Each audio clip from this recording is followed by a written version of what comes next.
Shalom,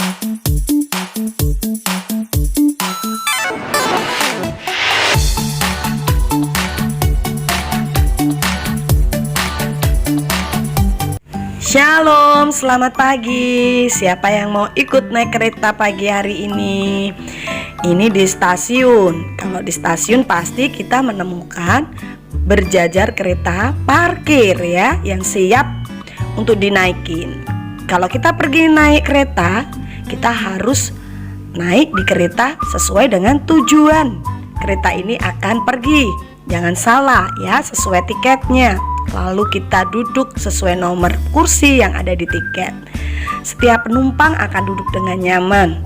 Lalu kereta akan berjalan sesuai jadwalnya.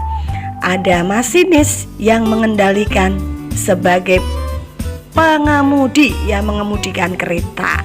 Kereta pun berjalan sesuai jalur yang sudah ditentukan.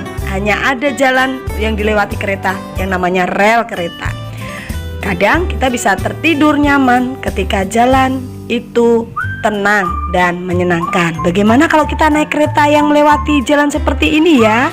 Duh, ini kereta atau kuda lumping ya? Aduh, seperti ini. Pasti kalian tidak bisa tidur nyaman, terbentur-bentur ketika kereta ini berjalan di lokasi yang seperti ini. Atau yang seperti ini. Ini ular atau kereta bisa menyelam di dalam air. Blup, blup, blup, blup, blup, blup. Mungkin kita bisa tidak bernapas ya kalau lewat jalan seperti ini.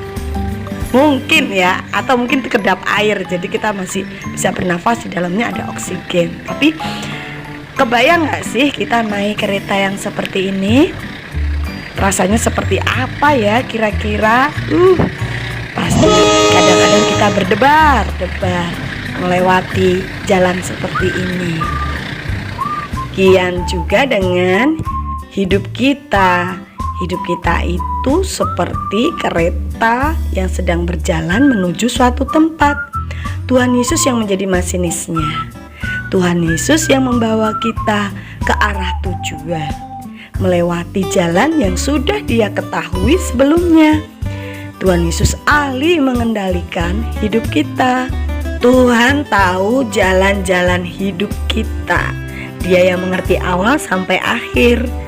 Nah, kadang Dia bawa kita ke tempat yang nyaman.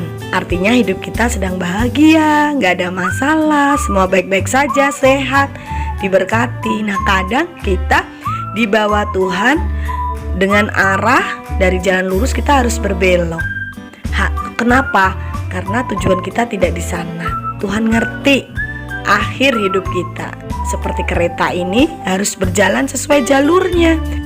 Kadang Tuhan juga membawa kita pada satu posisi yang membuat kita ini merasa takut. Seperti ini juga, melewati jalur mengalami masalah yang membuat kita aduh pusing. Kok ada virus corona sih? Kenapa harus belajar di rumah? Kita takut ya, kita ketakutan, jangan-jangan aku kena virus corona. Nah, kita juga bingung, aduh kenapa harus belajar online. Kita juga kadang-kadang merasa bosan. Nah, ada juga yang sampai marah-marah, nyalahin Tuhan, nyalahin orang lain. Ini gara-gara ini nih, gara-gara ini. Akhirnya kita kecewa, hati kita penuh dengan kebencian, kepahitan. Percayalah, Dia masinis yang handal. Kita tidak bisa menggantikan Tuhan. Tuhan bisa mengatur semuanya. Nah, Dia akan membawa kita, menguji kita apakah kita tetap sabar. Seperti firman Tuhan di Ayub 23 ayat 10. Dia tahu jalan hidupku. Seandainya Dia menguji aku akan timbul seperti emas. Kalau kita sedang melewati perjalanan tidak nyaman, banyak masalah dan lain hal, itu tanda Tuhan menguji kita. Apakah kita anak-anak yang sabar menghadapi semua? Dan kita ini layak disebut anak Tuhan. Berjalan bersama Tuhan itu tidak mudah anak-anak, tapi kita akan selamat sampai tujuan. God bless you.